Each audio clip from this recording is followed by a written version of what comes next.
Los 12 poderes del hombre de Charles Fillmore, capítulo 2. El desarrollo de la fe. La fe tiene una morada permanente en la conciencia del hombre. Esta morada se escribe en las escrituras como la casa de Simón y Andrés. Una casa es una estructura que alguna persona ha construido para su hogar. La casa del hombre es su castillo. Tal vez generación tras generación ha crecido en la misma casa. La casa donde nació un gran genio se preserva con solicitud y año tras año la visitan los admiradores del que expresó algún pensamiento elevado, cultivó algún arte o realizó un descubrimiento importante. Si el pesebre en la cueva de Belén, donde nació Jesús, se encontrase, este se convertiría en el santuario más famoso del mundo. La importancia que le concedemos a los sitios donde nacieron los grandes hombres y mujeres está fundamentada en el poder centralizador del pensamiento. Todas las estructuras son concentraciones de pensamiento. El pensamiento constructivo culmina en la construcción de lugares de vivienda. Los salvajes no construyen casas ni ciudades porque no piensan constructivamente. En la época de David, los hijos de Israel eran nómadas. En sus mentes no había nacido aún la conciencia del espíritu morador. Por lo tanto, no podía formarse en sus cuerpos. Que el tiempo estaba maduro para un estado mental más constructivo se demuestra en estas palabras de Jehová en 2 Samuel 7, 5 al 6. ¿Tú me has de edificar casa en que yo more? Ciertamente no he habitado en casas desde el día en que saqué a los hijos de Israel de Egipto hasta hoy, sino que he andado en tienda y en tabernáculo. Después de recibir este mensaje, David, el poder de atracción del amor, empezó a acumular material para el templo de Salomón. Jehová le dijo a David que él no podía construir el templo porque era un guerrero. El templo de Dios es el cuerpo del hombre. Tu cuerpo es un templo del Espíritu Santo. Pero si el hombre no ha cumplido con la ley de construcción permanente del cuerpo, él es igual que los errabundos hijos de Israel. Va de cuerpo en cuerpo y de tabernáculo en tabernáculo. A menos que Jehová construya la casa, trabajan en vano los que la construyen. Las tiendas de campaña y tabernáculos que los hijos de Israel construyeron para Jehová representan los cuerpos transitorios en la carne. El Señor tan solo ha caminado en estos frágiles templos. Ellos no han provisto una morada permanente para el espíritu a causa de su naturaleza insubstancial. La debilidad subyacente del cuerpo era su falta de fe en el alma que lo habitaba. Una nueva conciencia de la sustancia y vida del espíritu morador era necesaria, y se seleccionó a un hombre para traer la expresión. Este hombre, llamado Abraham, representa la obediencia y la fe. Su nombre original era Abram, que significa Padre Eminente. El nombre se identifica con el principio cósmico más elevado, la sustancia espiritual todo penetrante que existe por sí misma y constituye la fuente primaria del universo. Abraham fue probado una y otra vez con el propósito de que se fortaleciera su fe. Su gran prueba de fe fue el aceptar gustosamente sacrificar a su hijo amado Isaac en el monte del Señor, y llamó a Abraham el nombre de aquel lugar Jehová proveerá. Por tanto, se dice hoy, en el monte de Jehová será provisto. Este incidente se propone demostrar que el hombre necesita entregar todo lo que considera su más preciada posesión antes de poder realizar la divina providencia. El incidente en el monte del Señor, esto es un elevado estado de comprensión espiritual. La ley de dar y recibir pertenece al reino de las ideas. Debemos soltar los vínculos personales para poder recibir lo universal. Si un padre idealiza a su hijo, lo ama tan profundamente que su placer es lo más importante en su conciencia. El desarrollo espiritual del padre se dificulta. Entonces, antes que el amor de Dios, que es el supremo amor, pueda llenar el corazón, debe haber un sacrificio del amor humano. Si como Abraham uno es fiel, obediente y dispuesto a entregar al Señor su más amada posesión, siempre recibirá una provisión equivalente. Cuando Abraham se dispuso a sacrificar a su amado Isaac, el Señor detuvo su mano. Su atención se dirigió a un matorral cercano donde vio un carnero, el cual se le ordenó sacrificar en el altar en lugar de su hijo. Esto ilustra una ley de sacrificio o renunciación que a menudo se interpreta mal. No tenemos que entregar las cosas que amamos si éstas son reales, pero se debe destruir el error que obstruye su plena expresión. El carnero, que representa la resistencia y oposición de la personalidad a la expresión completa de la verdad, tiene que sacrificarse. Da y se te dará, es la declaración de la ley que trabaja en cada pensamiento y acción del hombre. Esta ley es la base fundamental de todo trueque o intercambio financiero. Los hombres traman para obtener algo por nada, pero la ley, en una de sus múltiples formas, los sorprende al fin y al cabo. Aún los metafísicos, quienes sobre todas las demás personas deberían comprender la ley, a menudo actúan como si esperasen provisión abundante de Dios antes de haberla ganado. Es un error pensar que Dios da nada a ninguna persona sin que ésta lo haya merecido. El Espíritu Santo desciende sobre aquellos que oran en el aposento alto. El aposento alto corresponde al monte de Jehová. Es un nivel elevado de conciencia donde el hombre realiza la presencia de la mente divina. El trabajo más grandioso que uno puede hacer es tratar de conocer a Dios y guardar su ley. Dios paga con liberalidad por este servicio y su recompensa es segura. La fe se intensifica en la conciencia bajo esta ley. La fe es la seguridad de las cosas que se esperan. Cuando ha surgido una aspiración y un anhelo por lograr la realización de la vida espiritual, la facultad de la fe se activa en la conciencia. La oración de súplica no tiene poder. La oración afirmativa es efectiva inmediatamente. La fe intelectual admite la duda y la esperanza del cumplimiento en el futuro. La fe espiritual incluye seguridad infalible y respuesta inmediata. Estas dos actitudes de la fe se observan a menudo actuando y reaccionando entre sí. Pedro empezó a caminar sobre el agua, sostenido por la fe espiritual, pero cuando vio los efectos del viento sintió miedo y empezó a hundirse.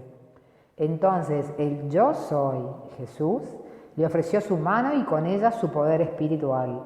El viento cesó y no hubo ya ninguna duda sobre la habilidad de la fe para levantarse sobre la conciencia negativa.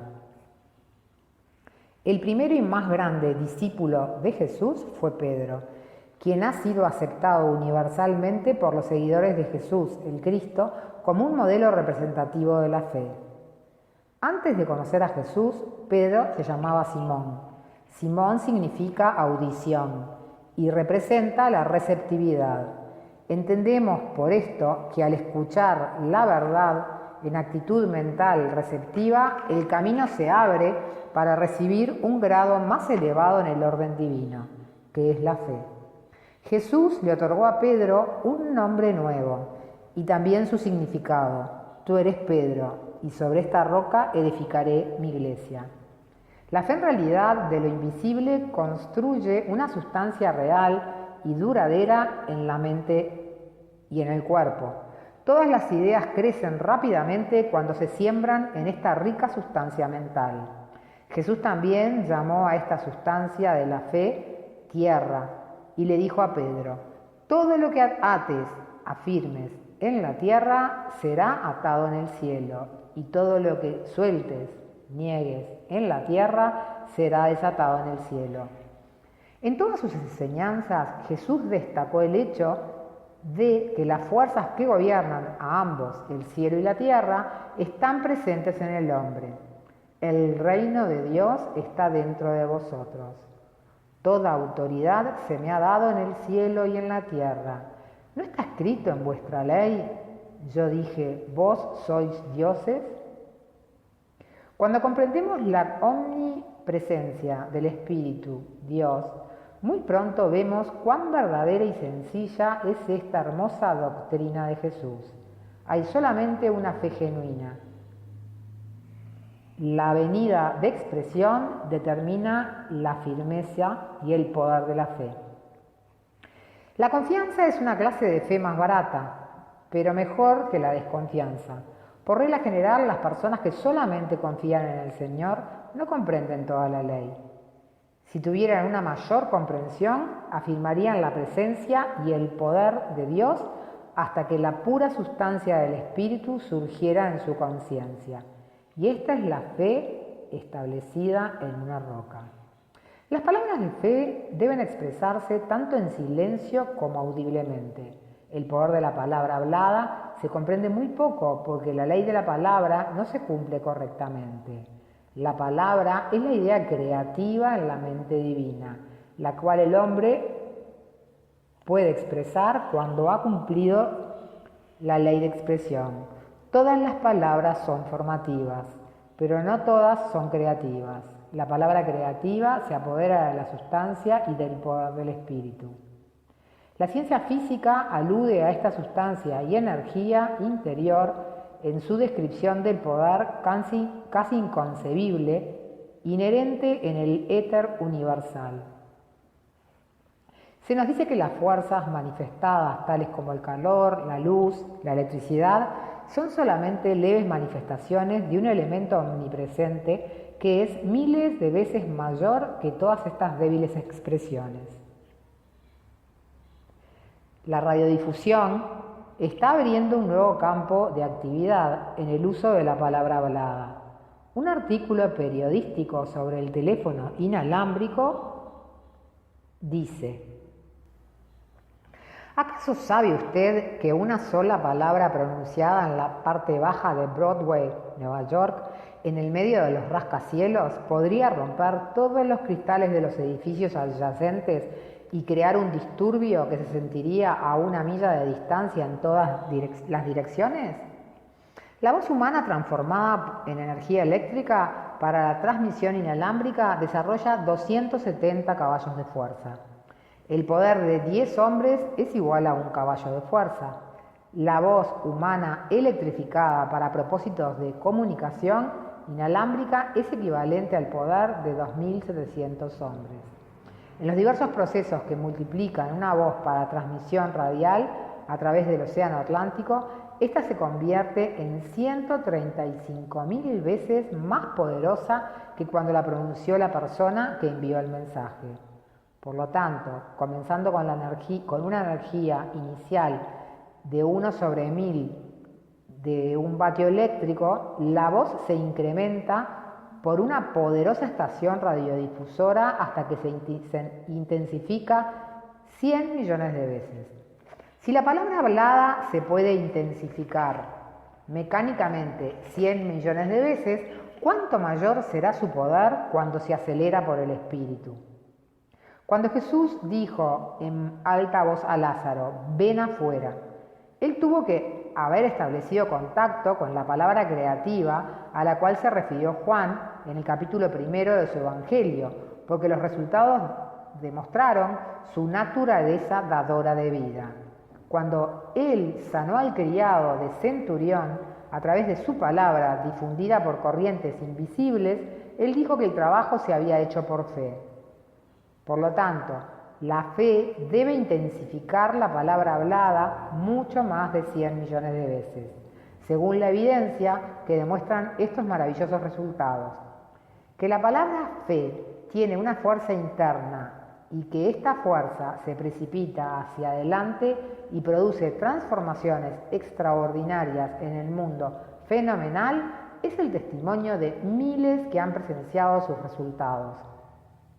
Jesús dijo: Si tuvieras fe como un grano de mostaza, le dirías a esta montaña, remuévete a aquel sitio, y ella lo haría, y nada sería imposible para ti. Él conocía la gran maquinaria espiritual de la palabra, que la palabra fe pone en acción. Él ilustró cómo el hombre desarrollado espiritualmente podía, por la fe, controlar los elementos, calmar las tormentas, caminar sobre las aguas, retardar o activar el crecimiento de vida y substancia en los frutos, los árboles, los animales y los hombres.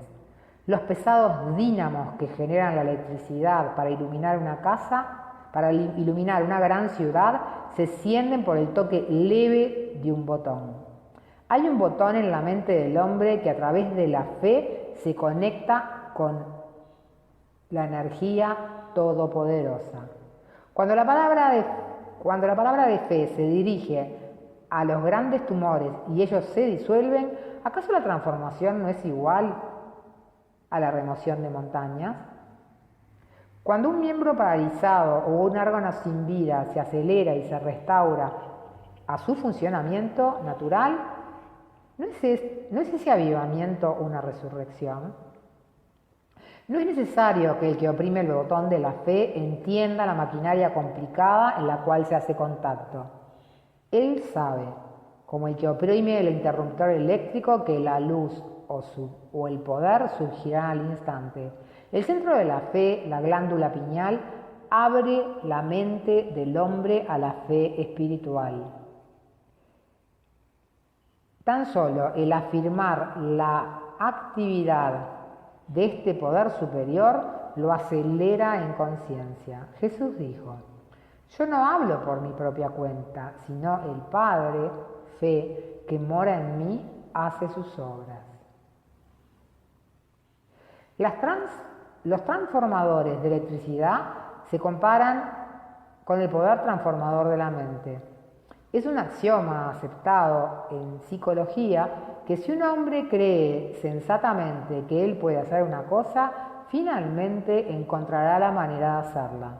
La mente genera una energía que hace contacto con la energía universal y logra que las circunstancias y los sucesos se desenvuelvan a tono con la realización del ideal latente.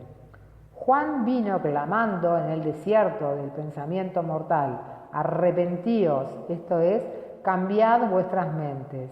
Pablo discernió una necesidad similar, por esto su llamada, transformaos por la renovación de vuestra mente. Cuando las personas vean las posibilidades que siguen un cambio correcto de pensamiento, ellas se apiñarán en los salones de los maestros de metafísica, lo mismo que ahora llenan los cinematógrafos. Cuando se comprenda claramente que la duda, el temor, la pobreza, la enfermedad y la muerte, todo pensamiento, bueno o malo, que los hombres han expresado, adquiere existencia a través de la mente, veremos una transformación en conciencia y un cambio radical en pensamiento y palabra en todos los que tienen una mente sana.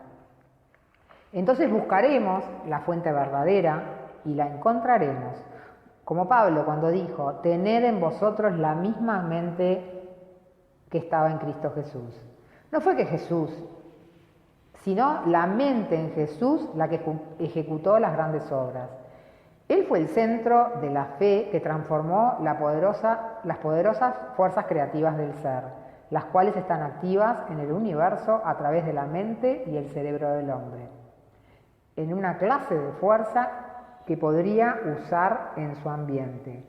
Utiliza esta interna provisión de fe y puedes hacer lo que Jesús hizo. Esa fue su promesa. Su cumplimiento es la prueba del verdadero discípulo. Por fe, Enoc fue trasladado para que no viese la muerte. Por fe, Noé preparó un arca para salvación de su casa. Por fe, Abraham, cuando fue probado, ofreció Isaac. Por fe, Moisés, cuando nació, fue escondido 3 meses por sus padres. Por fe, cayeron los muros de Jericó. ¿Qué más diré? Porque me falta me faltará tiempo para hablar de Gedeón, Barak, Sansón, Jefté, David, Samuel y los profetas, quienes a través de la fe sojuzgaron reinos, sobraron justicia, obtuvieron promesas, cerraron las bocas de los leones, apagaron fuegos impetuosos, evitaron el filo de la espada y sacaron fuerzas de debilidad, se hicieron fuertes en batallas, pusieron en fuga ejércitos extranjeros. Las mujeres recibieron sus muertos mediante resurrección. Fin del capítulo 2. Próximo capítulo, capítulo 3, fortaleza, estabilidad, inmutabilidad. Muchas gracias.